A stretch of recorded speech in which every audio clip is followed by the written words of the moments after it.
السلام عليكم ورحمة الله وبركاته. الحمد لله رب العالمين والصلاة والسلام على رسول رب العالمين وعلى آله وأزواجه الطاهرات أمهات المؤمنين وهم قدوة العالمين ومن تبعهم بإحسان إلى يوم الدين حسن أولئك رفيقا. أما بعد. أبا سورة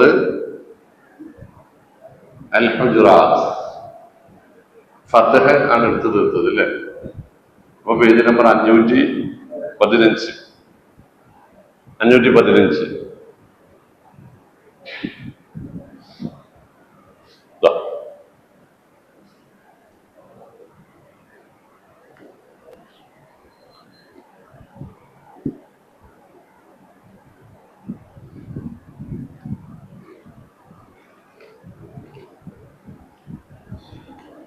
തുടങ്ങാം. കിട്ടിയ എല്ലാവർക്കും എങ്ങനെ പദം ഓതാണോ അത് ഒന്നിച്ചോ? പദം എന്നാ പദം ഓതാണ്. أعوذ بالله من الشيطان الرجيم.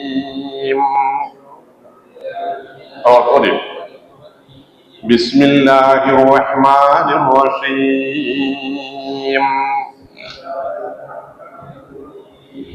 يا أيها الذين آمنوا لا تقدموا بين يدي الله ورسوله يا أيها الذين آمنوا لا تقدموا بين يدي الله ورسوله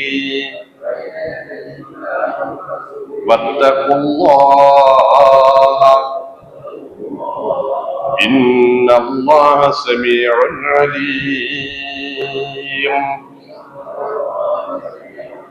واتقوا الله إن الله سميع عليم. പേജ് 515. يا أيها الذين آمنوا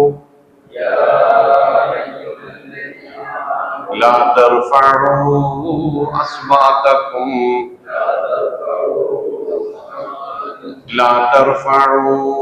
أصواتكم فوق صوت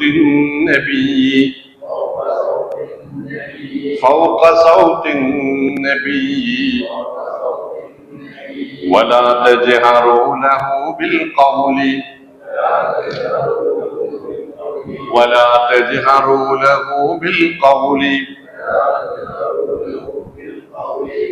ഗഫ്രക്ക ഫാൻ ഓണാക്കുക. ഈ ഫാൻ ഇത് രണ്ടും ഓണാക്ക. ولا تجهروا له بالقول كجهر بعضكم لبعض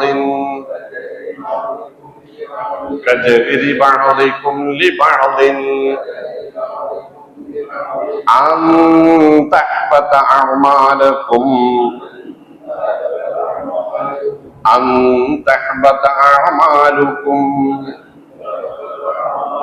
وأنتم لا تشعرون.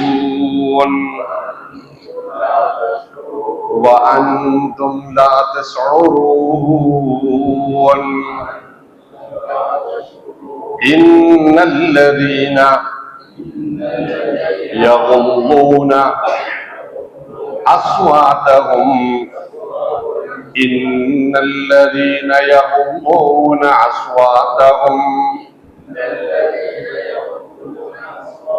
عند رسول الله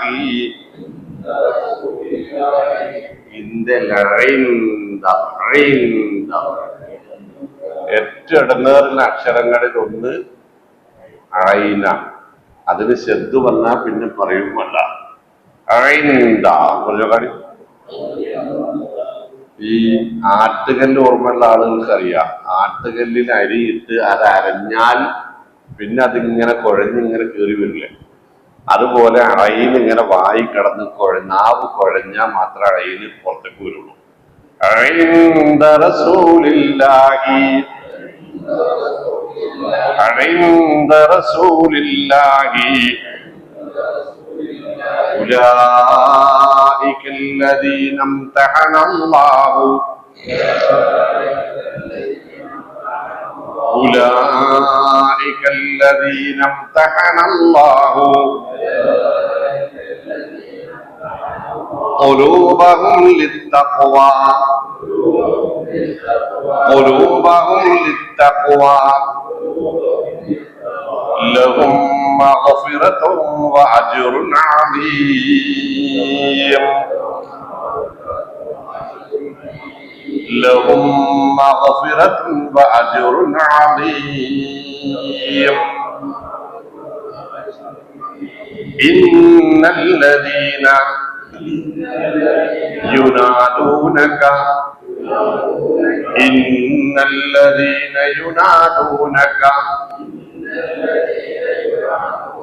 من وراء الحجرات حجرات لا حائلum ജീമിനും ളമ്മയും ഹുജു അല്ലേ من وراء الحجرات أكثرهم لا يعقلون أكثرهم لا يعقلون ഒരായത്ത് കൂടി ഓതണം. ولو أنهم صبروا ولو أنهم صبروا حتى تخرج إليهم حتى تخرج إليهم لكان خيرا لهم لكان خيرا لهم والله غفور رحيم والله غفور رحيم مدي طريقه يا أيها الذين آمنوا لا تقدموا بين يدي الله ورسوله واتقوا الله إن الله سميع عليم يا أيها الذين آمنوا لا ترفعوا أصواتكم فوق صوت النبي ولا تجهروا له بالقول كجهر بعضكم لبعض أن تحبط أعمالكم وأنتم لا تشعرون إن الذين يغضون أصواتهم عند رسول الله أولئك الذين امتحن الله قلوبهم للتقوى لهم مغفرة وأجر عظيم ولو أنهم إن الذين ينادونك من وراء الحجرات أكثرهم لا يعقلون ولو أنهم صبروا حتى تخرج إليهم لكان خيرا لهم والله غفور رحيم. എന്തായാലും ഈ സൂറത്ത് കാണാതെ പഠിക്കണം. കാരണം റസൂലുള്ളാഹി സ്വല്ലല്ലാഹി അലൈഹി വസല്ലം നമ്മുടെ കുടുംബങ്ങളെ, പ്രത്യേകിച്ച് സ്ത്രീകളോട് വളരെ ആഴത്തിൽ പഠിക്കാൻ പറഞ്ഞ രണ്ട് സൂറത്തുകളിൽ ഒന്ന് ഇതാണ്, സൂറത്തുൽ ഹുജറാത്ത്. മറ്റൊന്ന് സൂറത്ത് നൂറുമാണ്, 24-ാമത്തെ അധ്യായം. ഇതില് നമ്മുടെ ഓരോ മുസൽമാൻ നമ്മുടെ വ്യക്തി ജീവിതത്തിൽ പാലിക്കേണ്ടുന്ന ചില നിയമങ്ങൾ വളരെ പച്ചയായി, വളരെ വ്യക്തമായി, ലളിതമായി കൽപ്പനകളും നിരോധനങ്ങളുമായിട്ട് ഈ അധ്യായം നിറഞ്ഞു കിടക്കുകയാണ്. നമ്മളെ ഓരോരുത്തരെയും നേർക്ക് നേരെ വിളിച്ചുകൊണ്ട് നിങ്ങൾ അങ്ങനെ ചെയ്യണം, നിങ്ങളിങ്ങനെ ചെയ്യരുത് എന്ന് നമ്മളോട് നേർക്ക് നേരെ ഒരു ഹദീസിന്റെ പോലും ആവശ്യമില്ലാത്ത വണ്ണം വ്യക്തമായ കൽപ്പനയാണ്. അപ്പൊ ഈ സൂറത്ത് നമ്മൾ നിർബന്ധമായും കാണാതെ പഠിച്ചിരിക്കണം. അർത്ഥസഹിത അർത്ഥം നമ്മൾ പഠിക്കുക, അർത്ഥവും ആശയവും നമ്മൾ പഠിക്കും. ഇത് കാണാതെ പഠിച്ചിരിക്കണം. നിങ്ങൾ പഠിക്കും, കാരണം ഇതിന്റെ ഗൗരവം നിറഞ്ഞ ഇതിലെ കൽപ്പനകൾ കേട്ടാൽ ഇത് നമ്മൾ പഠിക്കും, ഉറപ്പാ. അള്ളാഹു കാത്തു രക്ഷിക്കട്ടെ. ഇനി രണ്ടാമത്തെ കാര്യം, ഇതിന് ഹുജുറാത്ത് എന്ന് പേര് വരാൻ കാരണം, ഹുജുറാത്ത് എന്നത് ഇസ്ലാമിക സമൂഹത്തിൽ വളരെ ആദരവോടെ കാണേണ്ടുന്ന ചില വീടുകളുടെ പേരാണ്. റസൂൽ കരീം സല്ലല്ലാഹു അലൈഹി വസല്ലമയുടെ വീടുകൾക്കാണ് ഹുജുറാത്ത് എന്ന് പറയുന്നത്. 9 വീടുകളായി മദീന പള്ളിയിൽ ഇപ്പോൾ പോകുന്ന ആളുകൾക്ക് റൗളയുടെ അരികിലേക്ക് ചെന്നാൽ അവിടെ പച്ച പെയിന്റ് അടിച്ച കുറച്ച് തൂണുകൾ കാണാം. വളരെ കുറച്ച് മാത്രമേ ഉണ്ടാവും. 7 തൂണുകൾ പിന്നിലേക്കും പില്ലറുകൾ, 7 പില്ലറുകൾ പിന്നിലേക്കും 11 പില്ലറുകൾ നിരനിരയായി റൗളയോട് ചേർന്ന് വലങ്ങോട്ട് നിൽക്കുന്ന, നമ്മൾ നിസ്കരിക്കാൻ നിൽക്കുമ്പോൾ റസൂലിന്റെ കബറുകളിൽ നിന്ന് വലത്തോട്ട് 11 തൂണുകളും ആ മിമ്പറിൽ നിന്ന് പിന്നോട്ട് 7 തൂണുകളും നിൽക്കുന്ന സ്ഥലമാണ് പഴയ മസ്ജിദ് നബവി. അതിന്റെ 3 ഭാഗങ്ങളിലായി 9 വീടുകൾ ഉണ്ടായിരുന്നു. പള്ളിയിൽ നിന്ന് ഇറക്കി കെട്ടിയത് എന്ന് നമ്മൾ പറയുന്നത്, ഇറക്കി കെട്ടാന്നല്ല നമ്മൾ പറയാ, നമ്മള് സ്കൂട്ടർ നിർത്തിയതാനൊക്കെ കെട്ടുന്ന പോലത്തെ, അങ്ങനെ പറയുന്നത് ഇപ്പൊ എളുപ്പത്തുണ്ട്. പണ്ടാണെങ്കിൽ നമ്മൾ ആടിന് കെട്ടാനുണ്ടാക്കിയിരുന്ന, അല്ലെങ്കിൽ വെണ്ണൂറും കൂടി ഉണ്ടാക്കിയിരുന്ന വയസ്സായ ആളുകൾക്കറിയാം. പിന്നെ അവിടുന്നാണ് പോയാൽ വിറകിടാൻ വേണ്ടിയിട്ട് ഉണ്ടാക്കിയിരുന്ന, അതിന് ചാർത്ത് എന്നും ചായ്പ് എന്നും ഇറക്കിക്കെട്ട് എന്നും ഒക്കെയാണ് ഇപ്പത്തെ പേര്. ഇപ്പൊ എന്താ അങ്ങനെ സംഭവം ഇല്ലാത്തതുകൊണ്ട് പിന്നെ ആ പഴയ പേര് അങ്ങനെയാണ്. ഇതായിരുന്നു നബി സല്ലല്ലാഹു അലൈഹി വസല്ലമയുടെ വീടുകൾ. സുബ്ഹാനല്ലാഹ്, ഒരാൾക്ക് ഇങ്ങനെ കിടക്കാനുള്ള നീളം, വീതിയും അങ്ങനെ തന്നെ. വീതിയിലാണെങ്കിലും നീളത്തിലാണെങ്കിലും ഒരാൾക്ക് കിടക്കാം. ഒരാളിങ്ങനെ കൈ ഉയർത്തിയാൽ മുകളിൽ തൊടാവുന്ന ഉയരം ഇത്രയും അഷ്റഫുൽ ഖൽഖിന്റെ വീടുകൾ. അതുകൊണ്ടാണ് ഞാൻ സ്കൂട്ടർ നിർത്തിനാൻ നമ്മൾ ഉണ്ടാക്കുന്ന ഷെഡ് എന്ന് പറയാൻ കാരണം. ചുമര് പറയാൻ ഞാൻ അരപ്രൈസ് എന്ന് നമ്മൾ പറയില്ലേ, അരപ്രൈസ് നമ്മുടെ സിറ്റ് ഔട്ടിലൊക്കെ ഉള്ള അരപ്രൈസ്, അത്ര ഉയരത്തില് മൺകട്ടയും കല്ലും വെച്ച് ഉരുട്ടി വെച്ചത്. വയസ്സായ ആളുകൾക്കൊക്കെ ഇതൊക്കെ പരിചയം ഉണ്ടാവും. അതിനു മുകളിലേക്ക് ഈത്തപ്പനയുടെ പട്ട കൊണ്ടോ അല്ലെങ്കിൽ കീറത്തുണി കൊണ്ടോ മറച്ചത്. മുകളില് ഒന്നുകിൽ ഒരു ഈത്തപ്പനയുടെ ഓല,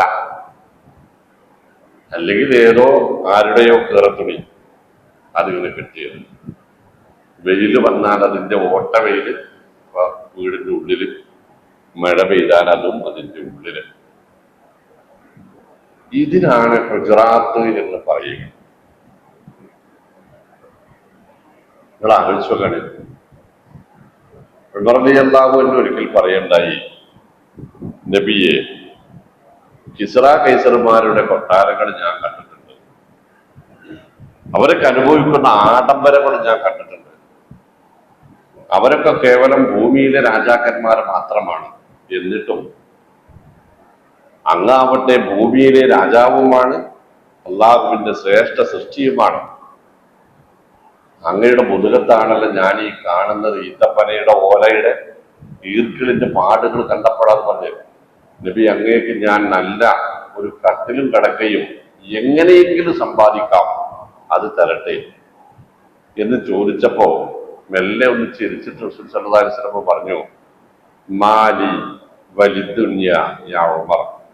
ഉമറെ, ഈ ദുനിയാവും ഞാനും തമ്മിലുള്ള ബന്ധത്തെ കുറിച്ച് നീ എന്താ മനസ്സിലാക്കിയിട്ടുള്ളത്? മാ അന ഇല്ലാ കറാക്കിം, ഞാനൊരു വഴിപോക്കനല്ലേ. യസ്തദില്ലു തഹ്ത ശജറ, മരുഭൂ യാത്രക്കാരൻ വല്ലാതെ തലമണ്ട ചൂടാകുമ്പോൾ കാണുന്ന ഒരു മരച്ചുവട്ടിൽ വിശ്രമിക്കാനിരിക്കൂലേ, അത്രേ ഉള്ളൂ ഞാനും ഈ ദുനിയാവും തമ്മിലുള്ള ബന്ധം. തൽക്കാലം ഒന്ന് വിശ്രമിക്കാൻ വന്നതാണ് ഞാനിവിടെ, ഇവിടെ സ്ഥിരം കൂടാനുള്ളതല്ല. ആ വീട്ടിനുള്ളിൽ ഇരുന്നു കൊണ്ടാണ് നബി സല്ലല്ലാഹു അലൈഹി വസല്ലമ, അല്ലെങ്കിൽ ആ വീടുകളിൽ ജീവിച്ചുകൊണ്ടാണ് നബി സല്ലല്ലാഹു അലൈഹി വസല്ലമ പറഞ്ഞത്, ലോകാവസാനം വരുന്ന സമയത്ത് പട്ടിണി പാവങ്ങളായിരുന്ന ആളുകൾ വലിയ വലിയ കെട്ടിടങ്ങൾ ഉണ്ടാക്കാൻ മത്സരിക്കുന്നവരായിരിക്കും. നമ്മളെയൊക്കെ കുറിച്ചല്ലേ?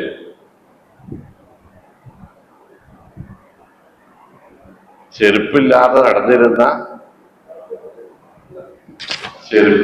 നടന്നിരുന്ന ആടുമേക്കുന്ന നമ്മുടെ നാട്ടിലെ പോത്തുനോട്ടക്കാരായ കന്നുനോട്ടക്കാരായിരുന്ന ആളുകൾ വലിയ വലിയ കെട്ടിട നിർമ്മാണക്കാരായി മത്സരിക്കുന്നത് കാണാം.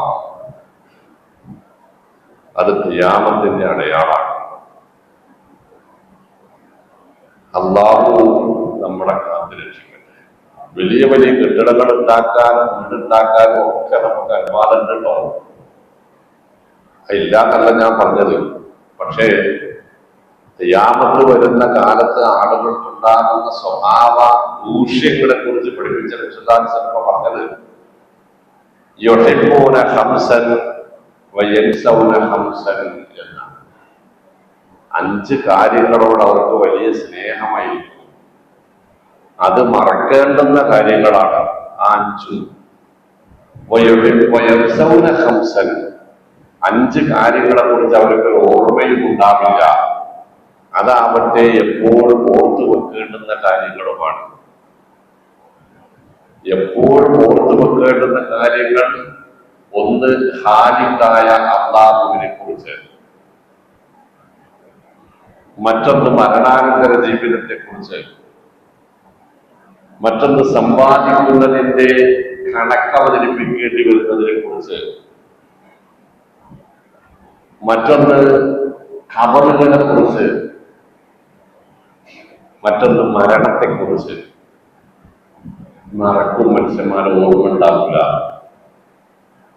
അവർക്ക് ഓർമ്മ എന്തെങ്കിലും പടപ്പുകളോടായിരിക്കും അവർക്ക് സ്നേഹം പടച്ചവനോടുള്ളതിനേക്കാൾ. ദുനിയാവിനോടായിരിക്കും അവർക്ക് സ്നേഹം പരലോകത്തോടുള്ളതിനേക്കാൾ.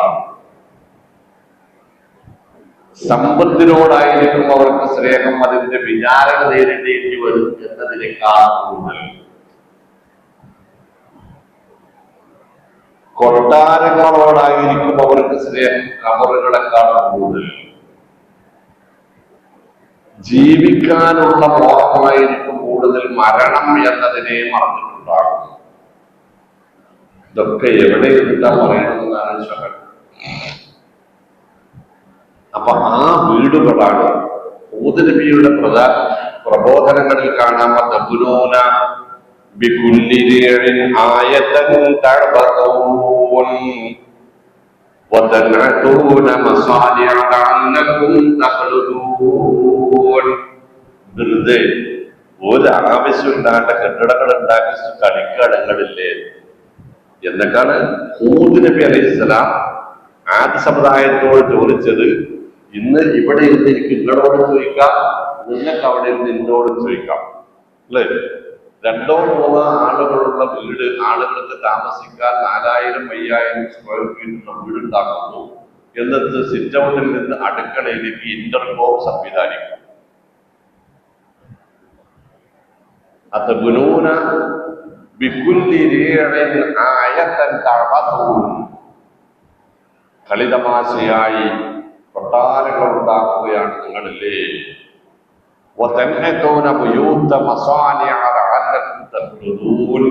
ഉണ്ടാക്കിയ വീടിൽ ഒരാവശ്യവുമില്ലാതെ കൊത്തുപണികൾ ചെയ്ത് പണം നിർവ്വയം ചെയ്യുകയാണല്ലേ. ഇവിടെ തന്നെ സ്ഥിരമായി കൂടാൻ പറ്റും എന്ന് വിചാരിക്കുന്നവരെ പോലെ ഞാനല്ലോ നമ്മളോട് പറഞ്ഞതല്ല, ഹൂദ് നബി അലൈഹിസ്സലാം ആദ് സമുദായത്തോട് പറഞ്ഞത് ഇന്ന് നമ്മൾ പരസ്പരം പറയേണ്ടിയിരിക്കുന്നു. അപ്പൊ ഇതാണ് ഹുജറാത്ത്. ഈ വീടുകൾ ഇന്ന് നമുക്കവിടെ കാണാനില്ല. അത് ലളിതമായി പറഞ്ഞാൽ റസൂൽ സല്ലല്ലാഹു അലൈഹി വസല്ലമയുടെ ഖബർ നിൽക്കുന്ന ആ വീട്, അതിന്റെ 4 ഭാഗത്തു നിന്നും ഓരോ മീറ്റർ 2 മീറ്റർ ഒഴിവാക്കിയാൽ പിന്നെ ആ വീട് എത്ര ഉണ്ടാകും? മസ്ജിദ് നബവിയിൽ റസൂൽ സല്ലല്ലാഹു അലൈഹി വസല്ലമയുടെ ഇപ്പോൾ നിൽക്കുന്ന ഖബർ, അതിന്റെ 4 ഭാഗത്തെ കെട്ടിൽ നിന്നും ഓരോ 2 മീറ്റർ ഉള്ളിലേക്ക് മാറ്റി പിടിച്ചാൽ പിന്നീട് അത് എത്രയുണ്ടാകും? അതായിരുന്നു ആയിഷ റളിയല്ലാഹു തആല അൻഹയുടെ വീട്. അങ്ങനെ വെച്ചാൽ മതി, പെട്ടെന്ന് മനസ്സിലാവും. അപ്പൊ ഞാനിതൊക്കെ പറഞ്ഞത് നമുക്കൊരു മരണചിന്തയും പരലോക ചിന്തയും ഉണ്ടാകണം എന്നാണ് ഈ പേര് പോലും നമ്മളെ പഠിപ്പിക്കുന്നത് എന്നാണ്. ഇനി ഇതിൽ ഒരു മുസൽമാൻ അവൻ ആരെയാണ് പിന്തുടരേണ്ടത്? ആ പിന്തുടരപ്പെടുന്ന നേതാവിനോട് അവർക്ക് ഉണ്ടാവേണ്ടുന്ന സമീപന മര്യാദകൾ എങ്ങനെയാണ് എന്ന ചർച്ചയാണ് ഇന്ന് നമ്മൾ ഓടി വെച്ച ആയത്തുകളിലൊക്കെയും ഉള്ളത്. അതായത് നബി തിരുമേനി സ്വല്ലല്ലാഹു അലൈഹി വസല്ലമയെ നമ്മൾ സ്നേഹിക്കുന്നു എന്നത് പേര് കേൾക്കുമ്പോൾ സ്വലാത്ത് ചൊല്ലുന്നതിൽ അവസാനിപ്പിക്കേണ്ടുന്നതല്ല. തലയും താടിയും മുടിയും ഒരു തുണിയും കുപ്പായവും ഒക്കെ നബി സല്ലല്ലാഹു അലൈഹി വസല്ലമ പറഞ്ഞ ആ രൂപത്തിൽ മാത്രമാക്കിയാലും അത് അവസാനിക്കുകയില്ല. പിന്നെ നബി സല്ലല്ലാഹു അലൈഹി വസല്ലമയോടുള്ള സ്നേഹവും ആദരവും ബഹുമാനവും ഒക്കെ നമ്മൾ പ്രകടിപ്പിക്കേണ്ടത് എങ്ങനെയാണെന്ന് സ്വഹാബത്തിനോട് നബി സല്ലല്ലാഹു അലൈഹി വസല്ലമ പഠിപ്പിക്കണം. ഇത് പഠിക്കുന്നതിന് മുമ്പ് പറയാനുള്ളത് മുഫസ്സിറുകളൊക്കെ എഴുതി വെച്ചിട്ടുള്ളത്, ഇത് നബി സല്ലല്ലാഹു അലൈഹി വസല്ലമയുടെ കാലക്കാർ മാത്രം പാലിക്കേണ്ടതല്ല. ഖിയാമത്ത് നാൾ വരെ ജീവിച്ചിരിക്കുന്ന മുസ്ലിമീങ്ങൾ നബി സല്ലല്ലാഹു അലൈഹി വസല്ലമയുടെ വാക്കുകളോടും അവിടുത്തെ സന്നിധാനത്തിലും നബി സല്ലല്ലാഹു അലൈഹി വസല്ലമയുടെ വാക്കുകൾ സംസാരിക്കുന്ന സദസ്സുകളിലും അത് പറയുന്നവർക്കും കേൾക്കുന്നവർക്കും ഉണ്ടാവേണ്ടുന്ന മര്യാദകളാണ് ഈ പറയുന്നത്. അപ്പോ സ്വഹാബികൾ മാത്രം പാലിക്കേണ്ടതല്ല, നമ്മൾ ഓരോരുത്തരും ഖുർആനും ഹദീസും സംസാരിക്കുന്ന ഒരു സദസ്സിൽ സംസാരിക്കുന്നവൻ പുലർത്തേണ്ടുന്ന ആദരവും മാന്യതയും ഉണ്ട്, അത് കേൾക്കുന്നവർ പുലർത്തേണ്ടുന്ന ആദരവും മാന്യതയും ഉണ്ട്. അത് എങ്ങനെ ആയിരിക്കണം എന്നതാണ് ഈ പഠിപ്പിക്കുക. എന്ന് പറഞ്ഞാല് പിന്നെ പാപ്പന്റെ മുമ്പിൽ തുണി മടക്കി കുത്തിയിരിക്കുന്ന ഒരു മോനുണ്ടെങ്കിൽ ആ മോനെ കുറിച്ച് ആ വാപ്പക്ക് പറയാനുള്ളത് എന്താ? പുതിയ കാലത്തെ ബർമുടട്ടിട്ട് വാപ്പാന്റെ മുമ്പിൽ വലിച്ചിരിക്കുന്ന മക്കളെ കുറിച്ച് തല്ലണ്ട.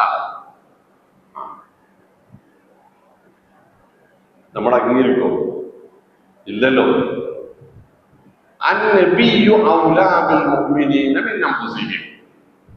മുഅ്മിനീങ്ങളെ സംബന്ധിച്ച് മറ്റെന്തിനേക്കാൾ അവർക്ക് ആദരവും ബഹുമാനവും സ്നേഹവും വേണ്ടത് നബി സല്ലല്ലാഹു അലൈഹി വസല്ലമയോടാണ് എന്ന് സൂറത്ത് അഹ്സാബ് നമ്മളോട് പറയാണ്. അന്നബിയ്യു ഔലാ ബിൽ മുഅ്മിനീന മിൻ അൻഫുസിഹിം.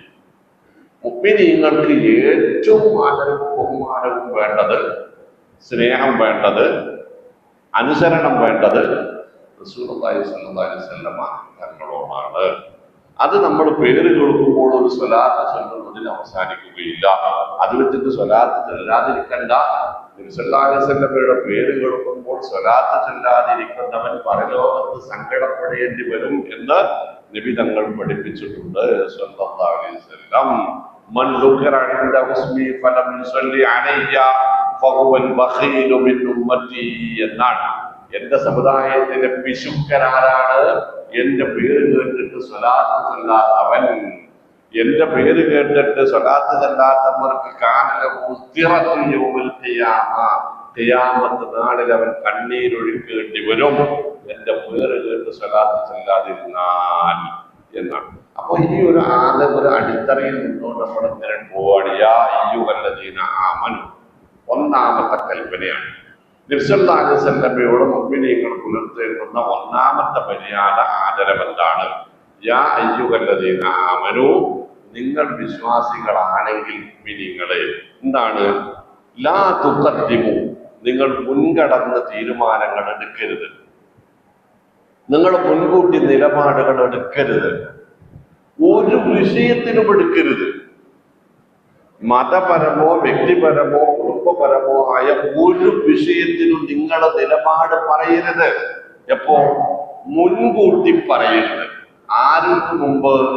ബൈന യദയില്ലാഹി വറസൂലിഹി, ആ വിഷയത്തിൽ അല്ലാഹു എന്തെങ്കിലും നിലപാടെടുത്തിട്ടുണ്ടോ എന്ന് അറിയുന്നതിന് മുമ്പ്, നബി തിരുമേനി സ്വല്ലല്ലാഹു അലൈഹി വസല്ലമ ആ വിഷയത്തിൽ എന്തെങ്കിലും നിലപാട് പറഞ്ഞിട്ടുണ്ടോ എന്ന് അറിയുന്നതിന് മുമ്പ് നിങ്ങൾ നിങ്ങളുടെ ജീവിതത്തിൽ ഉണ്ടാകുന്ന ഒരു വിഷയത്തിലും നിലപാട് പറയരുത്, നിലപാട് സ്വീകരിക്കരുത്, നിങ്ങൾ നിലപാട് എടുക്കരുത്. അങ്ങനെയാണോ പറഞ്ഞത്? അങ്ങനെയാണോ? അല്ല. ഖുർആൻ സുന്നത്തും എന്താണ് ആ വിഷയത്തിൽ പറയുന്നത് നമ്മൾ ആലോചിക്കുന്നത് എപ്പോഴേലും. നമ്മുടെ കുടുംബകാര്യങ്ങളിൽ, വ്യക്തിപരമായ കാര്യങ്ങളിൽ, സംസാര മര്യാദകളിൽ, മറ്റു മേഖലകളിൽ ഖുർആനും സുന്നത്തും എന്താണ് പറയുന്നത് എന്നറിയാതെ, എന്തു നോക്കാതെ സ്വന്തമായി ഒരു നിലപാട് സ്വീകരിക്കരുത്. കാരണം എന്താ? വത്തഖുല്ലാഹ്, അത് തഖ്വക്ക് വിരുദ്ധമാണ്, അത് അപകടമുണ്ടാക്കും. വത്തഖുല്ലാഹ്, നിങ്ങൾ അല്ലാഹുവെ ഭയപ്പെടുക. ഏത് വിഷയത്തിൽ? അള്ളാഹും അള്ളാന്റെ റസൂലിനും മുമ്പേ നമ്മൾ നിലപാടെടുക്കുന്ന വിഷയങ്ങളിൽ അള്ളാഹു നമ്മളെ പിടികൂടി വിചാരണ ചെയ്ത് ശിക്ഷിക്കുമെന്ന് നിങ്ങൾ ഭയപ്പെടുക മുഅ്മിനീങ്ങളെ. അത് തഖ്വയാണ്. ഞാൻ ഇതപ്പുറത്തൊന്നും പറയേണ്ടത്, പറയാൻ എനിക്ക് ഒരുപാട് കാര്യങ്ങൾ ഫലാ വറബ്ബിക ലാ യുഅ്മിനൂന ഹത്താ യുഹക്കിമൂക ഫീമാ ശജറ ബൈനഹും ثم لا يجدوا في أنفسهم حرجا مما قضيت ويسلموا تسليما. ഇല്ല നബിയേ, ഇല്ല. ഫലാ വറബ്ബിക, റബ്ബാണ് നേര്, ഇല്ല. ലാ യുഅ്മിനൂൻ, അങ്ങയുടെ സമുദായത്തിന്റെ ഈമാൻ പൂർണ്ണമാവുകയില്ല. ഏതുവരെ? ഹത്താ യുഹക്കിമൂക ഫീമാ ശജറ ബൈനഹും, അവർക്കിടയിൽ വ്യത്യസ്താഭിപ്രായമുള്ള കാര്യങ്ങളിൽ താങ്കൾ ഒരു നിലപാട് പറയുകയും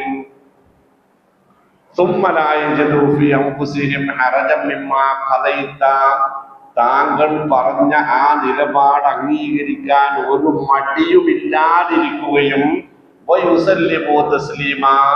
ആ നിലപാടിന് പൂർണാർത്ഥത്തിൽ കീഴൊതുങ്ങുകയും ചെയ്യുന്നതുവരെ അങ്ങയുടെ സമുദായത്തിലെ ഒരൊറ്റയാളുടെയും ഈമാൻ പൂർണ്ണമാവുകയില്ല. സൂറത്തുൽ നിസാ. ഒന്നുകൂടി വായിച്ചോക്കാണ്. ഞാൻ മെയ്തി കുട്ടിയാക്കി തമ്മിൽ ഒരു ഇടച്ചിലുണ്ടെന്ന് വിചാരിച്ചോളി. ആ ഇടച്ചില് എന്റെ ഭാഗത്ത് തെറ്റ്, മെയ്തി കുട്ടിയാക്കാന്റെ ഭാഗത്ത് ശരി. പക്ഷെ ഞാൻ അറിയപ്പെടുന്ന ലത്തീഫാണ്, അങ്ങനെയാണ്, ആനയാണ്, ചേനയാണ്, എല്ലാമാണ്. അതുകൊണ്ട് ഞാൻ താന്നു കൊടുക്കാൻ ചെയ്യാറില്ല. മെയ്തി കുട്ടിയാക്കാന്റെ ഭാഗത്താണ് ന്യായം. അപ്പോൾ ആ കുട്ടിയാക്ക വന്നിട്ട് ആ വിഷയത്തിൽ ഒരു ഹദീസ് പറയുന്നില്ല, ഒരു ആയത്ത് പറയുന്നു, എനിക്ക് ബോധ്യപ്പെടുന്നു എന്റെ ഭാഗത്താണ് തെറ്റ് എന്ന് ബോധ്യപ്പെടുന്നു. അപ്പൊ ഞാൻ മനസ്സോടെ എന്നാ ആയിക്കോട്ടെ എന്ന് പറഞ്ഞാൽ മതിയോ? പോരാ. എന്നാ ആയിക്കോട്ടെ എന്ന് പറഞ്ഞാൽ മതിയോ? പോരാ. എന്താ പറഞ്ഞത്? വയുസല്ലിമൂ തസ്ലീമാ ثم لا يجدوا في أنفسهم حرجا مما قضيت.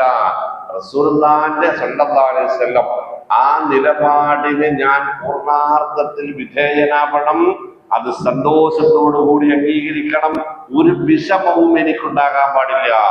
ഞാൻ അങ്ങനെ ചെയ്യുമ്പോൾ മാത്രമേ എന്റെ ഈമാൻ പൂർണ്ണമാവുകയുള്ളൂ. ഇപ്പൊ എങ്ങനെയുണ്ട് എന്ന് ചോദിച്ചിട്ട് വേദിവിദ്യാക്കാർക്ക് തെളിയാനുണ്ടോ? അപ്പോ ഇല്ല. കാരണം അദ്ദേഹത്തിന്റെ പക്ഷത്തെ ശരി അല്ലാഹു അംഗീകരിക്കുന്നു, അല്ലാഹു എന്നെ കൊണ്ട് അംഗീകരിക്കുന്നു. അപ്പൊ അദ്ദേഹം എന്ത് പറയും? അൽഹംദുലില്ലാഹ്. അത് പറയാൻ കഴിയുന്നത് വരെ നമ്മുടെ ഈമാൻ പൂർണ്ണമാവില്ല. ഒന്ന്. രണ്ടാമത്തെ ആയത്ത് നോക്കിക്കോളെ. വമാ കാന ലിമുഅ്മിനിൻ വലാ മുഅ്മിനത്തിൻ ഇദാ ഖദല്ലാഹു വറസൂലുഹു അംറൻ അൻ യകൂന ലഹുമുൽ ഖൈറതു മിൻ അംരിഹിം. മുഅ്മിനീങ്ങളായ ആണുങ്ങൾക്കോ പെണ്ണുങ്ങൾക്കോ അവരുടെ വ്യക്തിപരമായ കാര്യങ്ങളിലാണെങ്കിൽ പോലും അല്ലാഹുവോ റസൂലോ ഒരു നിലപാട് പ്രഖ്യാപിച്ചാൽ പിന്നീട് ഒരു സ്വന്തം അഭിപ്രായം പറയാനുള്ള സ്വാതന്ത്ര്യം പോലുമില്ല. അംഗീകരിക്കാൻ പറ്റുമോ? നമുക്ക് അംഗീകരിക്കാൻ പറ്റുമോ? ആലോചിച്ചോക്കാണ്. അംഗീകരിക്കാൻ പറ്റുന്നില്ലെങ്കിൽ ഈമാൻ പൂർണ്ണമായിട്ടില്ല എന്നർത്ഥം. റസൂൽ സല്ലല്ലാഹു അലൈഹി വസല്ലമയോടുള്ള സ്നേഹം പോരാ എന്നർത്ഥം, ആദരവ് പോരാ എന്നർത്ഥം, ബഹുമാനം പോരാ എന്നാണ് അർത്ഥം, അനുസരണം പോരാ എന്നാണ് അർത്ഥം, പിന്തുടരൽ ശരിയല്ല എന്നാണ് അർത്ഥം.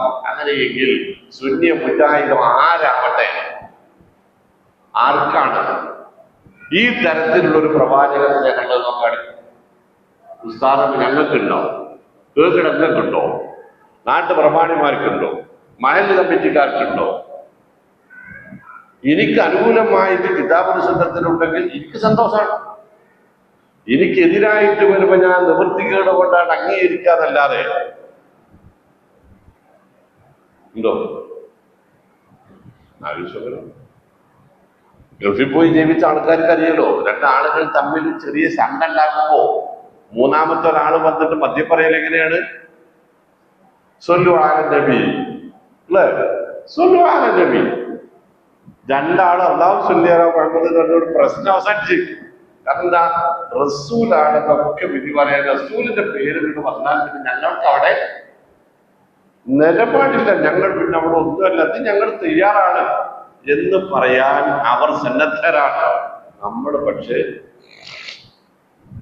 അത് അറബികളുടെ ഒരു സംസ്കാരമാണ് നമ്മൾ പറയാം. ഇത് ദീനുൽ ഇസ്ലാമിന്റെ നിലപാടായിട്ട് നമുക്ക് എപ്പോഴും തോന്നിയില്ല അല്ലേ? 3 രണ്ടെണ്ണല്ലേ പറഞ്ഞു? 3 فَلْيَحْذَرِ الَّذِينَ يُخَالِفُونَ عَنْ أَمْرِهِ أَنْ تُصِيبَهُمْ فِتْنَةٌ أَوْ يُصِيبَهُمْ عَذَابٌ أَلِيمٌ. സൂറത്ത് നൂർ 62-ാമത്തെ വചനം. റസൂൽ കരീം സല്ലല്ലാഹു അലൈഹി വസല്ലമക്ക് എതിരെ നിൽക്കുന്നവൻ ഭയപ്പെടട്ടെ. എന്ത്? ദുനിയാവിലും ആഖിറത്തിലും അവന് പരീക്ഷണവും ശിക്ഷയും അനുഭവിക്കേണ്ടി വരുമെന്ന് അവൻ ഭയപ്പെടട്ടെ. ആ ആയത്ത് ഇങ്ങനെ പറഞ്ഞിട്ട് അതിങ്ങനെ വിശദീകരിച്ചുമ്പോൾ ഇമാം ഇബ്നു കസീർ റഹ്മത്തുള്ളാഹി പറയും, ഫൽ അഖ്വാലു വൽ അഅമാലു.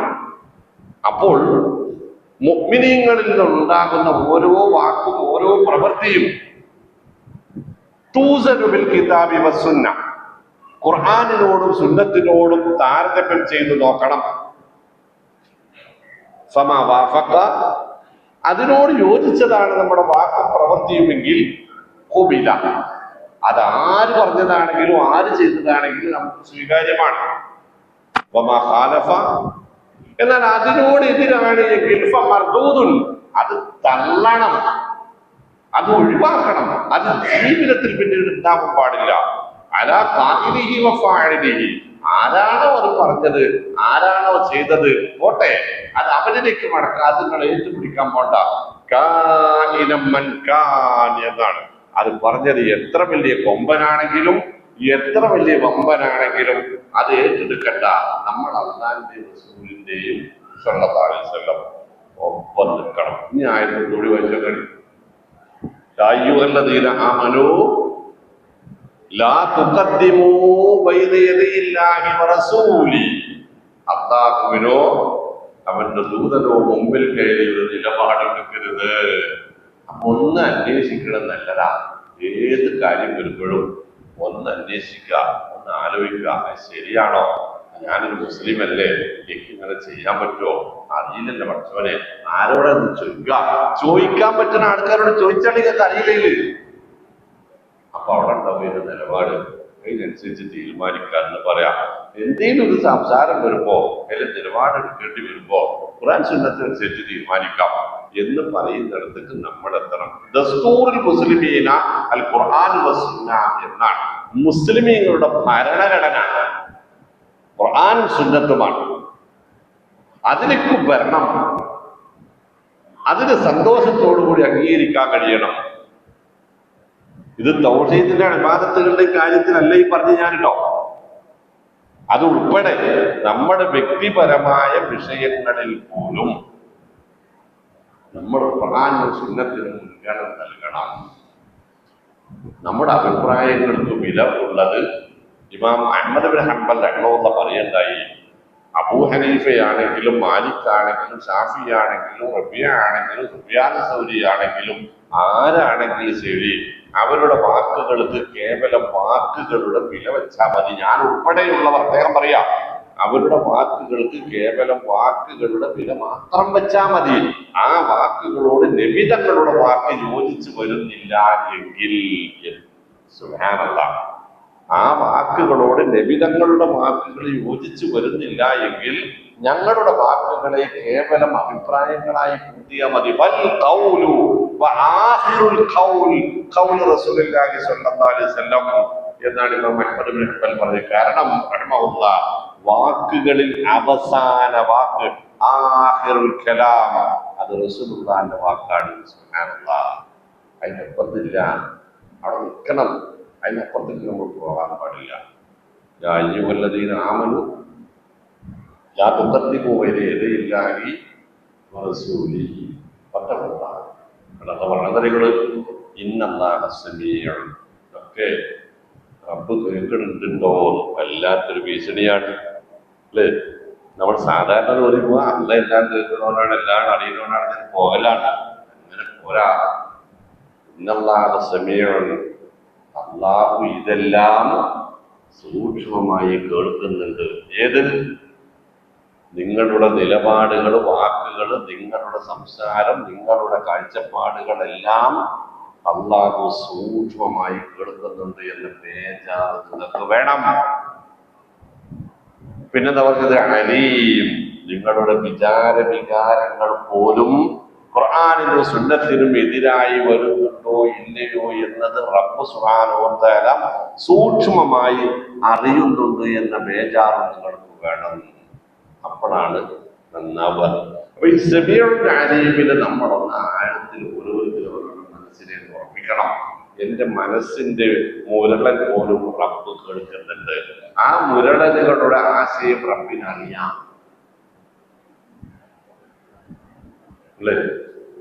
എന്റെ മനസ്സിന്റെ മൂളല് വിചാരങ്ങള് അള്ളാഹ്ക്ക് അറിയാം എന്ന് പറഞ്ഞാൽ അള്ളാഹുവിന് അറിയാൻ പറ്റുന്നത് മാത്രമേ ഞാൻ വിചാരിക്കാൻ പാടുള്ളൂ എന്നാണ് അതിനർത്ഥം. അള്ളാഹുവിന് കേൾക്കാൻ പറ്റുന്നത്, ഇഷ്ടപ്പെടുന്നതേ ഞാൻ പറയാവൂ. അതെന്താണ്? അത് ഖുർആനും സുന്നത്തിനും അനുസരിച്ചുള്ള വാക്കുകളും പ്രവൃത്തികളും ചിന്തകളുമാണ്. അതിനെതിരെയുള്ളത് അള്ളാഹ്ക്ക് ഇഷ്ടമല്ല, അള്ളാഹ് അറിയാൻ പാടില്ല, ഇഷ്ടപ്പെടാത്തതാണ്, അള്ളാഹ് കേൾക്കാൻ ഇഷ്ടപ്പെടാത്തതാണ്. അത് നമ്മുടെ ജീവിതത്തിൽ ഉണ്ടായാൽ വത്തഖുല്ലാഹ, സൂക്ഷിക്കണം. ഇത് ഞാൻ എല്ലാ ആഴ്ചയും കേൾക്കണ ആ ഒരു ആയത്തുണ്ടല്ലോ, യാ അയ്യുഹല്ലദീന ആമനൂ തഖുല്ലാഹ ഹഖ്ഖ തുഖാതിഹി എന്നതിന്റെ അർത്ഥം മാറിയില്ലേ നോക്കാണ് അല്ലേ? ഹഖ്ഖ തുഖാതിഹി എന്നതിന്റെ ആശയം മാറി. സൂക്ഷ്മത, തഖ്വ ജീവിതത്തിൽ ശരിയായ അളവിലും തൂക്കത്തിലും ഉണ്ടാവണം. അത് ഞാൻ പറഞ്ഞില്ലേ, ബാഹ്യമായതല്ല. നബി തിരുമേനി സ്വല്ലല്ലാഹു അലൈഹി വസല്ലം പറഞ്ഞ തഖ്വ ഹാഉനാ, തഖ്വ ഉണ്ടാവേണ്ടത് മനസ്സിലാണ്. നല്ല താടിയും വെച്ച്, നല്ല നിസ്കാരം നേട്ടം വെച്ച്, നല്ല വൈറ്റാൻ വെച്ചിട്ട്, നല്ല മനോഹരമായി സംസാരിക്കാൻ എനിക്കറിയും, മനോഹരമായി ഖുർആൻ പാരായണം ചെയ്യാനറിയും. 1 മണിക്കൂറോ 2 മണിക്കൂറോ നിങ്ങളെ എന്റെ മുഖത്ത് നിന്ന് കണ്ണെടുക്കാത്ത രൂപത്തില് സംസാരിച്ച് പിടിച്ചിരുത്താൻ എനിക്ക് കഴിയും. നിരന്തരമായി ആയത്തോടും ഹദീസുകളും മനഃപ്പാഠം ഉദ്ധരിക്കാൻ എനിക്ക് കഴിയും. ഇതൊക്കെ കേൾക്കുമ്പോൾ നിങ്ങൾ വിചാരിക്കാം മൂപ്പര് മുതലാ, നല്ല അറിവുള്ള ആളാ, എന്താ ഈമാന്, എന്താ തഖ്വ എന്നാണ്. പക്ഷേ അതിവിടെയാണ് അതിവിടെയാണ്. അതിന്റെ വാക്കിലോ നോക്കിലോ സംസാരത്തിലോ ഖുർആൻ പാരായണത്തിലോ അല്ല, ഇവിടെയാണ്. അതാണ് റസൂൽ സല്ലല്ലാഹു അലൈഹി വസല്ലം പറഞ്ഞത്, ഇന്ന ഫീ ജസദിൽ ഇൻസാനി മുദ്ഗ ഇദാ സ്വലഹത് സ്വലഹൽ ജസദു കുല്ലു. ആ ഒരു മാംസക്കരനാണ് നന്നായാൽ ശരീരം മുഴുവനാണ് നന്നാകും. വാക്കും പ്രവൃത്തിയും ഒക്കെ നന്നാകും. അത് നാശായാൽ എല്ലാം നാശാകും. നോക്കണേ, ഖുർആൻ പറഞ്ഞത് വാക്ക് നന്നാവണമോ മനസ്സ് നന്നാവണം എന്നതിന്റെ അർത്ഥം തഖ്വയുണ്ടാവണം, അപ്പോൾ വാക്ക് നന്നാകും. വാക്ക് നന്നായാൽ യുസ്ലഹലക്കും അഅ്മാലക്കും, കർമ്മം നന്നാകും. മനസ്സും വാക്കും കർമ്മവും നന്നായാൽ യഗ്ഫിറുലക്കും ദുനൂബക്കും, റബ്ബ് കഴിഞ്ഞു പോയതൊക്കെ മാപ്പ് തരികയും ചെയ്യും. ഇത് നന്നാക്കി എടുക്കണമെങ്കിൽ എന്തിനു വേണം? അള്ളാഹുവിനെ റസൂലിനെയും അനുസരിക്കണം.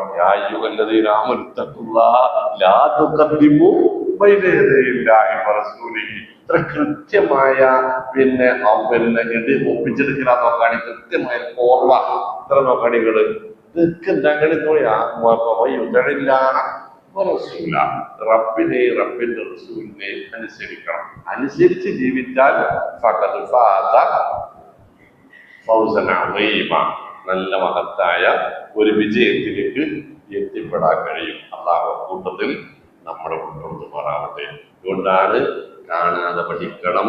നിങ്ങൾ പഠിച്ചിരിക്കും, ഇത് വായിച്ചു കേട്ടാൽ മനസ്സിലാക്കിയാൽ എന്ന് ഞാൻ പറയാൻ കാരണം. അപ്പൊ ഒന്നാമത്തെ ആയത്ത് അവിടെ, ഒന്നാമത്തെ കൽപ്പന അവിടെ ആയി,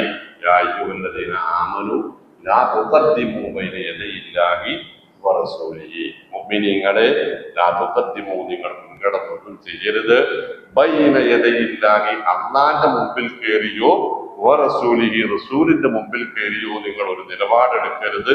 വത്തഖുല്ലാഹ, നല്ല തഖ്വയുള്ളവരായി ജീവിക്കണം. ഇന്നല്ലാഹ സമീഉൻ, തീർച്ചയായും അല്ലാഹു എല്ലാം കേൾക്കുന്നവനാണ് എന്ന ബോധം നിങ്ങൾക്ക് വേണം. അലീം, സൂക്ഷ്മമായി സകല കാര്യങ്ങളും അറിയുന്നവനാണ് എന്ന ബേജാറ് നിങ്ങൾക്ക് വേണം. രണ്ടാമതായിട്ട് നോക്കുകയാണ്, യാ അയ്യുഹല്ലദീന ആമനു സുബ്ഹാനല്ലാഹ്, യാ അയ്യുഹല്ലദീന ആമനു, മുഅ്മിനീങ്ങളെ ഒരു കാര്യം കൂടി നിങ്ങൾ ശ്രദ്ധിക്കേണ്ടതുണ്ട്. റബ്ബ് പറയാ, ഒരു കാര്യം കൂടി ശ്രദ്ധിക്കേണ്ടത് എന്താണ്? ലാ തർഫഉ, നിങ്ങൾ ഒച്ചയും വിളിയും കൂട്ടരുത്, ഉച്ചത്തിൽ സംസാരിക്കരുത്. അസ്വാത്തക്കും, നിങ്ങളുടെ ശബ്ദം നിങ്ങൾ ഉയർത്തരുത്. അത് സൗത്ത് അല്ല കേട്ടോ. സൗത്ത് എന്നാണ് വായിക്കുന്നത് വെച്ചാൽ അർത്ഥം ചാട്ടവാറ് എന്നാണ്.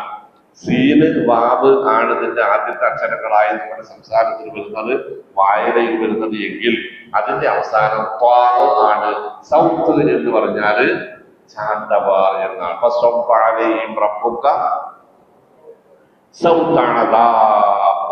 ശിക്ഷയുടെ ചമ്മട്ടി, ചാട്ടവാറാണ് സൗത്ത് എന്നുള്ള. അപ്പൊ അത് അവിടെ സ്വാദ് തിരിച്ചു പറയണം. യാ അയ്യുഹല്ലദീന ആമനു ലാ തർഫഉ അസ് അസ് അസ് എന്ന് തിരിച്ചു പറയണം.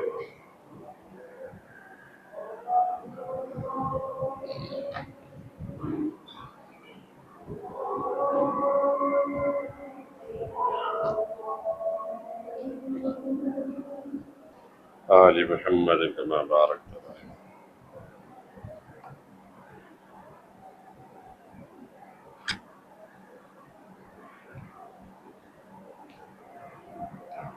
അപ്പോ യാ അയ്യുഹല്ലദീന ആമനു ലാ തർഫഉ അസ്വാതക, നിങ്ങൾ ശബ്ദമുയർത്തരുത്. എവിടെ? ഫൗക സൗത്തിൻ നബി, നബി സല്ലല്ലാഹു അലൈഹി വസല്ലമയുടെ ശബ്ദത്തെക്കാൾ കൂടുതൽ നിങ്ങളുടെ ശബ്ദം ഉയരരുത്.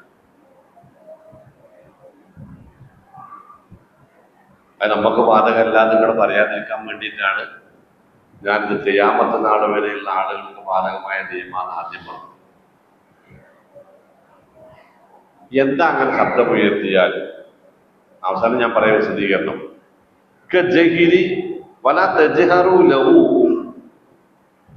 നിങ്ങൾ നബി സല്ലല്ലാഹു അലൈഹി വസല്ലമയോട് ഉച്ചത്തിൽ സംസാരിക്കരുത്. ബിൽ ഖൗൽ, നബിയുടെ സദസ്സിൽ നിങ്ങൾ ശബ്ദം ഉയർത്തരുത്. നബിയുടെ ശബ്ദത്തെക്കാൾ സല്ലല്ലാഹു അലൈഹി വസല്ലം, നബി സല്ലല്ലാഹു അലൈഹി വസല്ലമയോട് നിങ്ങൾ ഉച്ചത്തിൽ സംസാരിക്കുകയും ചെയ്യരുത്. കജഗിരി ബഅദികും ലിബഅദ്, നിങ്ങൾ ബഅദുകും ലിബഅദ് പരസ്പരം ഒച്ചയിട്ട് സംസാരിക്കുന്നത് പോലെ നബി സല്ലല്ലാഹു അലൈഹി വസല്ലമയോട് ഉച്ചത്തിൽ സംസാരിക്കരുത്. ഈ രണ്ടിൽ ഏതെങ്കിലും ഒന്നുണ്ടായാൽ, നബിയുടെ ശബ്ദത്തെക്കാൾ ഉയർന്ന ശബ്ദമുണ്ടാവുകയോ നബി സല്ലല്ലാഹു അലൈഹി വസല്ലമയോട് ഉച്ചത്തിൽ സംസാരിക്കുകയോ ചെയ്താൽ എന്താണ് ചോദിക്കാൻ? പോകുന്നവരോട് എന്താ പറയാ, അന്തഹ്ബത നഷ്ടപ്പെടും, നഷ്ടപ്പെടും. എന്ത്? അമാലക്കും നിങ്ങളുടെ സൽക്കർമ്മങ്ങളുടെ ഫലം നിങ്ങൾക്ക് നഷ്ടപ്പെടും. വഅൻതും ലാ തശ്ഉറൂൻ, അത് നഷ്ടപ്പെടുന്നത് നിങ്ങൾ അറിയുകയുമില്ല. ഇത് ചില്ലറയല്ല. നിങ്ങളൊന്ന് മനസ്സിലൊന്നങ്ങനെ ആലോചിച്ചപ്പം പറഞ്ഞത്, ഇപ്പൊ നമ്മുടെ ഈ സദസ്സിൽ നബി സല്ലല്ലാഹു അലൈഹി വസല്ലം ഉണ്ട് എങ്കിൽ നബിയുടെ സംസാരത്തെക്കാൾ കൂടുതൽ ഈ സദസ്സിൽ എവിടെയും, അതായത് നബിയുടെ ശബ്ദം ഈ സദസ്സ് മുഴുവൻ കേൾക്കാൻ പറ്റുന്ന രൂപത്തിൽ സദസ്സ് നിശബ്ദമാവണം. അവിടെ നിന്നിട്ട് വല്ലതും ചോദിക്കാനുണ്ടെങ്കിൽ അത് ഈ ശബ്ദത്തെക്കാൾ താഴ്ന്ന ശബ്ദത്തിലായിരിക്കണം. പറഞ്ഞാൽ അവിടെ നിന്ന് നബിയെ ഒരു സംഭവം ഉണ്ടെന്ന് പറഞ്ഞിട്ട് അവിടെ നിന്നിട്ട് അത് ചോദിക്കാൻ പാടില്ല എന്നാണ്. അത് ഇവിടെ വന്ന് നബിയുടെ സമീപത്തിൽ വന്ന് മെല്ലെ ചോദിക്കണം. അവിടെ ഇരുന്ന് ഒച്ചയും വിളി കൂട്ടിയാലോ അതും പാടില്ല. അങ്ങനെ എന്തെങ്കിലും ഒന്നുണ്ടായാൽ സൽക്കർമ്മങ്ങൾ പൊളിഞ്ഞു പോകും, പാഴായി പോകും, നഷ്ടപ്പെടും. അവസാനം ബാക്കി ഞാൻ പറയാം. സെയ്ദ് ബിൻ സാബിത്തുൽ അൻസാരി റളിയല്ലാഹു അൻഹു നബി സല്ലല്ലാഹു അലൈഹി വസല്ലമയുടെ പ്രഗൽഭനായ വടി എഴുത്തുകാരനായിരുന്നു. അദ്ദേഹം അറബിയിൽ നന്നായി എഴുതാൻ അറിയുന്ന അപൂർവ മദീനക്കാരിൽ ഒരാളായിരുന്നു. നബി സല്ലല്ലാഹു അലൈഹി വസല്ലമയുടെ പ്രാർത്ഥനയുടെ ഫലമായി മുഅ്ജിസത്തായി സെയ്ദ് ബിൻ സാബിത്ത് റളിയല്ലാഹു അൻഹുവിന് അന്നത്തെ ലോകക്രമത്തിൽ ഏതെല്ലാം ഭാഷകൾ സംസാരിക്കേണ്ടിയിരുന്നുവോ അതെല്ലാം അറിയാൻ കഴിയുന്ന, ഇത് വിദേശ രാജ്യങ്ങളിലേക്കുള്ള എഴുത്തുകളൊക്കെയും എഴുതിയിരുന്നത് ആ രാജാക്കന്മാരുടെ ഭാഷയിലായിരുന്നു. സെയ്ദ് ബിൻ സാബിത്തായിരുന്നു അൻസാരി റളിയല്ലാഹു അൻഹു ആയിരുന്നു അത് എഴുതിയിരുന്നത്. അത്ര വലിയ ഒരു മുഅ്ജിസത്ത് അല്ലാഹുവേ സെയ്ദിന് ഭാഷകൾ പഠിപ്പിക്കണമേ എന്ന് നബി തിരുമേനി സല്ലല്ലാഹു അലൈഹി വസല്ലം പ്രാർത്ഥിക്കുന്നു. ആ സെയ്ദിന്റെ മനസ്സിലേക്ക് എല്ലാ ഭാഷകളും ഒരേപോലെ കയറി വരുന്നു. സുബ്ഹാനല്ലാഹ്, അത് റസൂൽ സല്ലല്ലാഹു അലൈഹി വസല്ലമയുടെ ഒരു മുഅ്ജിസത്താണ്. അപ്പൊ ഞാൻ പറഞ്ഞത് ഈ സെയ്ദ് ബിൻ സാബിത്തുൽ അൻസാരി ശബ്ദം കൂടുതലുള്ള എന്നെ പോലെ ഒരാളായിരുന്നു. എല്ലാവർക്കും പറയിക്കറിയില്ലല്ലോ, ശ്രദ്ധിച്ചിട്ടുള്ളത് ശബ്ദം കൂടുതലുള്ള ആളായിരുന്നു. ഈ ആയത്ത് എഴുതി വെച്ചത് അദ്ദേഹമാണ്. സല്ലല്ലാഹു അലൈഹി വസല്ലമക്ക് വഴിയിറങ്ങുന്നു, നബി എന്ന് സഹാബത്തിന് മുമ്പിൽ ഓതിക്കേൾപ്പിക്കുന്നു. വഴിയെഴുത്തുകാരുടെ നേതാവായ സെയ്ദ് ബിൻ സാബിത്ത് അൻസാരി റളിയല്ലാഹു അൻഹു ആയത്ത് എഴുതി വെക്കുന്നു. പിന്നെ അദ്ദേഹത്തെ പള്ളിയിലേക്ക് കാണാനില്ല. ഒന്നല്ല, രണ്ടല്ല, 3 ദിവസം കാണാനില്ല. അന്വേഷണമായി, എവിടെങ്കിലും പോയോ, അസുഖം വല്ലതും ആയോ, എന്തേ പറ്റി? ഒരസുഖമല്ല, ആള് വീട്ടിലുണ്ട്, ജമാഅത്തിൽ പങ്കെടുക്കുന്നുണ്ട്, അവസാനം വന്ന ആദ്യം പോകുന്ന കൂട്ടത്തിലാണ്. നബി സല്ലല്ലാഹു അലൈഹി വസല്ലമ തെരഞ്ഞു വീട്ടിലെത്തുന്നു. നബിയെ കാണുന്ന സെയ്ദ് റളിയല്ലാഹു അൻഹു വീടിനകത്തേക്ക് മെല്ലെ അകത്തേക്ക് കയറി പോകുന്നു. ഇങ്ങോട്ട് വരുന്ന ആളാണ്. നബി വീടിനകത്തേക്ക് കയറുമ്പോൾ അദ്ദേഹം കണ്ണുപൊത്തി വിറച്ചിരിക്കുന്നു, കണ്ണീരിങ്ങനെ ഒഴുകുന്നു. എന്താ പറ്റി സെയ്ദേ എന്ന് ചോദിച്ചപ്പോ അദ്ദേഹം വിധിപ്പിക്കൊണ്ട് പറയാം, അല്ലാഹുവിന്റെ റസൂലേ, ആ ആയത്താണ് പ്രശ്നം. ഏതായത്? ഈ പറഞ്ഞ ലാ തുഖദ്ദിമു, ഈ പറഞ്ഞ ലാ തജ്ഹറൂ ലഹു ബിൽ ഖൗൽ ലാ തർഫഉ അസ്വാതക്കും ഫൗക സൗത്തിൻ നബി എന്ന ആയത്താണ് പ്രശ്നം. ഞാൻ സ്വാഭാവികമായി ജന്മസിദ്ധമായി വലിയ ശബ്ദത്തിന്റെ ഉടമയാണ്. ദൂതരെ, എന്റെ സൽക്കർമ്മങ്ങൾ പാടിലായി പോകുന്നല്ലേ അല്ലയാ പറഞ്ഞത്, ഞാൻ ഞാണ്ടില്ല. അവസാനം സല്ലല്ലാഹു അലൈഹി വസല്ലം തോളിൽ കൈവച്ച് തലയിൽ കൈവച്ച് സമാധാനിപ്പിച്ച് പ്രാർത്ഥിച്ച്, സെയ്ദേ, നിന്നെ പോലുള്ള പ്രകൃതിദത്തമായ ഉയർന്ന ശബ്ദമുള്ളവരെ അല്ല അത് ഉദ്ദേശിക്കുന്നത്, മനഃപൂർവ്വം ശബ്ദമുയർത്തുന്നവരെയാണ്, നീ വാ എന്ന് പറഞ്ഞ് കൂട്ടിക്കൊണ്ടുപോവാണ്. ഞാനും നിങ്ങളും ഖുർആൻ ക്ലാസ് വരുന്ന, ഹദീസ് ക്ലാസ് വരുന്ന ഒരു സദസ്സില് അതിന്റെ ചുറ്റുപാടുകളിൽ നിന്നിട്ട് നമ്മൾ എന്തൊക്കെ മാറ്റമാർമ്മ പേക്കൂട്ടുകളാണ് കാട്ടിക്കൂട്ടുന്നത് നോക്കാണി. സംഘാടകർ എന്ന് പറഞ്ഞിട്ട് ഒരു വർഗം, ഊർക്ക് യാതൊന്നിനെ പറ്റിയിട്ട് യാതൊരു കവാഴിതയില്ല. ഓരിതൊക്കെ സംഘടിപ്പിച്ച് നാട്ടുകാർ എന്താക്കാരനാണെന്ന് അറിഞ്ഞിട്ട് അപ്പുറത്തോടും ഇപ്പുറത്തോടും നടന്നിട്ട് ഒരൊച്ചയും കൂടിയാണ്. എല്ലാ സംഘടനക്കാരും അങ്ങനെ തന്നെ. വന്നുകൂടുന്ന നാടുകളിൽ നേതാക്കന്മാർ വേറൊരു വഴിക്ക്, അനുയായികൾ വേറൊരു വഴിക്ക്. ഖുർആനും സുന്നത്തും പഠിപ്പിക്കലാണ് നമ്മളെ പഠിക്കലല്ലാതെ. ഞാനുൾപ്പെടെ കേട്ടോ. ഇനി ഞാൻ പറയട്ടെ, റസൂലുള്ളാഹി, ഇപ്പൊ ഞാൻ ഈ പറഞ്ഞു വന്നത് റസൂലുള്ളാഹി സ്വല്ലല്ലാഹു അലൈഹി വസല്ലമയുടെ വാക്കുകൾ സംസാരിക്കുന്ന ഒരു സദസ്സ്, അതായത് ഹദീസുകൾ ഉദ്ധരിക്കുന്ന ഒരു സദസ്സ്, വിശുദ്ധ ഖുർആൻ ഉദ്ധരിക്കുന്ന ഒരു സദസ്സ്. ആ വിശുദ്ധ ഖുർആൻ എന്താണ്? അള്ളാന്റെ വാക്കുകളാണ്. ഹദീസുകൾ എന്താണ്? റസൂലുള്ളാഹിന്റെ വാക്കുകളാണ് സ്വല്ലല്ലാഹു അലൈഹി വസല്ലം. അപ്പൊ റസൂലുള്ളാഹിന്റെ മുമ്പിൽ സ്വഹാബികൾ പാലിച്ചിരുന്ന അതേ അച്ചടക്കവും വിനയവും മര്യാദയും ആദരവും ബഹുമാനവും റസൂലുള്ളാഹിന്റെ വാക്കുകൾ ഏറ്റുപറയുന്ന ആ ശബ്ദത്തിന് മുമ്പിലും പ്രകടിപ്പിക്കണം എന്നാണ് മുഫസ്സിറുകൾ എഴുതി വെച്ചിട്ടുള്ളത്. ഇല്ലെങ്കിൽ നമ്മുടെ സൽക്കർമ്മങ്ങൾ ഇല്ലാതെയാകുമെന്നാണ് ആയത്ത് പറയുന്നത്. മുഫസ്സിറുകൾ എഴുതി വെച്ചു. പക്ഷെ ഇങ്ങനെയൊക്കെയാണോ നടക്കുന്നത് നോക്കണേ? അല്ല. സംഘടനാ വ്യത്യാസമില്ലാതെ ഒരു സദസ്സിൽ ഒരു ഖുർആൻ ക്ലാസ് നടക്കുന്ന, ഒരു വയല് നടക്കുന്ന, ഒരു പ്രഭാഷണം നടക്കുന്ന, എന്തിന് പള്ളി മിമ്പറിൽ അല്ലാത്ത വേറെ ഏത് സദസ്സിനും, ചിലയിടങ്ങളിലൊക്കെ ജുമുഅ ഖുത്ബ നടക്കുന്നിടത്ത് പോലും അല്ലേ, പള്ളിയുടെ മുകൾ തട്ടിലും പള്ളിയുടെ പുറത്തും ഒക്കെ നിന്നിട്ട് ഇതാണ് പണി. മൊബൈലിൽ തോണ്ടുന്ന കുറെ ആളുകൾ, അതിനിടയിൽ മെസ്സേജ് അയക്കുന്ന കുറെ ആളുകൾ. ഇദാ സഅദൽ ഖതീബ് ഫലാ യതകല്ലമു അഹദുഹു വമൻ തകല്ലമ ഫഖദ് ലഗാ വമൻ ലഗാ ഫലാ ജുമഅത ല എന്ന് എത്രയോ കാലമായി അറബിയിൽ കേട്ടുകൊണ്ടിരിക്കുന്ന ആളുകൾ. നമ്മൾ മുജാഹിദുകളായിട്ട് മലയാള ഖുത്ബ തുടങ്ങിയപ്പോഴല്ലേ ഇത് കേൾക്കൽ മാറിയത് അല്ലേ? അതുവരെ ഈ പറഞ്ഞത് കേൾക്കാത്ത ഏതെങ്കിലും ഒരു ജുമഅ ഉണ്ടെങ്കിലും നോക്കാണേ. ഇദാ സഅദൽ ഖതീബ് അലൽ മിമ്പരി ഫലാ യതകല്ലമു അഹദുഹും, ഇമാമ മിമ്പറിൽ കയറിയാൽ നിങ്ങളിൽ ഒരാളും മിണ്ടിപ്പോകരുത്, പിന്നെ ഒരു വാക്കും. വമൻ തകല്ലമ ഫഖദ് ലഗാ, ഇമാം മിമ്പറിൽ കയറിയാൽ പിന്നീട് സംസാരിക്കുന്നവൻ അതിക്രമമാണ് പ്രവർത്തിക്കുന്നത്. വമൻ ലഗാ ഫലാ ജുമഅത ല, അതിക്രമികൾക്ക് ജുമുഅമില്ല. അത് മുജാഹിദുകൾക്ക് ബാധകമല്ല, അത് ജമാഅത്തിற்கு ബാധകമല്ല, അത് തബ്ലീഗിற்கு ബാധകമല്ല, അത് ഈ പറയുന്ന സമസ്തക്കാർക്ക് ബാധകമല്ല. എന്തുകൊണ്ട് മിണ്ടാൻ പാടില്ല എന്ന് വെച്ചാൽ നബി തിരുമേനി സല്ലല്ലാഹു അലൈഹി വസല്ലം പറഞ്ഞു, മിമ്പറിന്റെ മുമ്പിൽ വന്നിരിക്കുന്ന ഒരാൾ ഉറങ്ങിയാൽ അല്ലെങ്കിൽ ഒരാൾ സംസാരിച്ചാൽ ആ സംസാരിക്കുന്നവരോട് അനുസരിച്ച് മിണ്ടല്ലട എന്ന് വേറെ ഒരാൾ പറഞ്ഞാൽ ആ മിണ്ടല്ലട എന്ന് പറഞ്ഞുകൊണ്ട് ജുമുഅ പോലും നഷ്ടപ്പെടും. കൂടിയില്ല. അല്ല, മിമ്പറിൽ റസൂൽ സല്ലല്ലാഹു അലൈഹി വസല്ലമയാണ് നിൽക്കുന്നതെന്ന് അർത്ഥം അല്ലേ? അവിടെ നിന്ന് ഉയരുന്നത് ഇപ്പൊ റസൂൽ അല്ലേന് കോട്ടപ്പടി മിമ്പറും എന്ന് പറയുന്നത് ഖുർആൻ ഹദീസുമാണ്. അപ്പൊ റസൂലിനോടുള്ള ആദരവും സ്നേഹവും ബഹുമാനവും, പരിശുദ്ധ ഖുർആനിനോടുള്ള ആദരവും സ്നേഹവും ബഹുമാനവും, അതിനോട് നമ്മൾ പുലർത്തേണ്ടുന്ന അനുസരണവും മര്യാദയും താഴ്മയും വിനയവും ഏത് കാലത്തും ചോദ്യം ചെയ്യപ്പെടും. അത് നമ്മുടെ കർമ്മങ്ങൾ നഷ്ടപ്പെടുത്തുന്ന വലിയ ആപത്തായി മാറുകയും ചെയ്യും. കൂടിയിട്ടുണ്ടല്ലോ കത്തില്ലേ?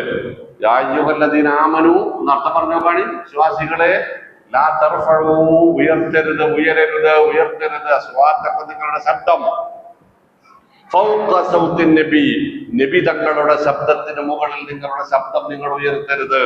വലാ തജ്ഹറു, നിങ്ങൾ ഉച്ചത്തിൽ സംസാരിക്കരുത്, ലഹു, അദ്ദേഹത്തോട്, നിങ്ങൾ പരസ്പരം ഉച്ചത്തിൽ സംസാരിക്കുന്നത് പോലെ നബിയോട് സംസാരിക്കാവതല്ല. ഇത് രണ്ടും ഉണ്ടായാൽ, രണ്ടിൽ ഏതെങ്കിലും ഉണ്ടായാൽ അതിന്റെ ഫലം നിങ്ങളുടെ സൽക്കർമ്മങ്ങൾ നഷ്ടപ്പെടുക എന്നതായിരിക്കും. അക്കാര്യം നിങ്ങൾ അറിയാതെ പോവുകയും ചെയ്യും. അതുകൊണ്ട് എന്താണ് പറഞ്ഞ ഹുജറാത്ത് പഠിച്ചിരിക്കും നമ്മൾ. ഹുജറാത്ത് നമ്മൾ ജീവിതത്തിൽ പാലിച്ചിരിക്കും. കാരണം ഏറ്റവും കൂടുതൽ ഇബാദത്ത് എടുക്കുന്ന ആളുകൾ ആഴ്ചയിൽ 6 ഖുർആൻ ക്ലാസ്സിലും ഒരു ജുമുഅയിലും പങ്കെടുക്കുന്നത് ഇബാദത്താന്ന് വിചാരിച്ചിട്ടാണ്. അല്ലേ? അതും ഈ 6 ക്ലാസ്സിൽ ആരാ കൂടുതൽ നന്നായി സംസാരിക്കുന്നത് അറിയാൻ വേണ്ടിയിട്ടാ? അല്ലല്ലോ. മഗ്‌രിബിനും ഇശാഇനും ഇടയിൽ വേറെ പണിയില്ലാഞ്ഞിട്ടാ? അല്ല. വല്ലതും പാട്ടിരുന്നാൽ അള്ളാന്റെ കലാമാണ്, റസൂലിന്റെ കലാമാണ്, ഇൽമിന്റെ മജ്ലിസാണ്, മലായിക്കത്ത് ഇറങ്ങി വരുന്ന മജ്ലിസാണ്, അവിടെ നിന്ന് വല്ലതും കേട്ടാലായി ഇരിക്കുന്നത് ഇബാദത്താണ്, മനസ്സിലാക്കുന്നത് ഇബാദത്താണ് എന്ന് വിചാരിച്ച് വരുന്നവർ നമ്മൾ. അത് നഷ്ടപ്പെടുന്ന ഒരവസ്ഥ നമ്മുടെ ശ്രദ്ധക്കുറവ് കൊണ്ട് ഉണ്ടാവുക എന്നാൽ ബേജാറാവണം, ബേജാറാവണം. ഇനി നോക്കിക്കൂടി അടുത്തത്, ഇന്നല്ലദീന യഗുദ്ദൂന അസ്വാതഹും ഇൻദ റസൂലില്ലാഹി ഉലൈകല്ലദീന ഇംതഹനല്ലാഹു ഖുലൂബഹും ലിത്തഖ്വാ ലഹും മഗ്ഫിറത്തുൻ വഅജ്റുൻ അദീം. 8-7 നിസ്കാരം അല്ലേ? ഇൻഷാ അല്ലാഹ് 8-6 നമുക്കിത് അടുത്ത ആഴ്ച. അപ്പോ അടുത്ത ആഴ്ച ഈ 2 ആയത്തൊന്ന് കാണാതെ പഠിച്ചോളെ അല്ലേ? യാ അയ്യുഹല്ലദീന ആമനു ഓതിയോ കാണി. യാ അയ്യുഹല്ലദീന ആമനൂ ലാ തുഖദ്ദിമൂ ബൈന യദയില്ലാഹി വറസൂലി വത്തഖുല്ലാഹ ഇന്നല്ലാഹ സമീഉൻ അലീം. യാ അയ്യുഹല്ലദീന ആമനൂ ലാ തർഫഉ അസ്വാതകും ഫൗക സൗതിൻ നബി ولا تجهروا له بالقول كجهر بعضكم لبعض أن تحبط أعمالكم وأنتم لا تشعرون. الله توفيق നൽകുമാറാവട്ടെ. അസ്സലാമു അലൈക്കും വറഹ്മത്തുള്ളാഹി.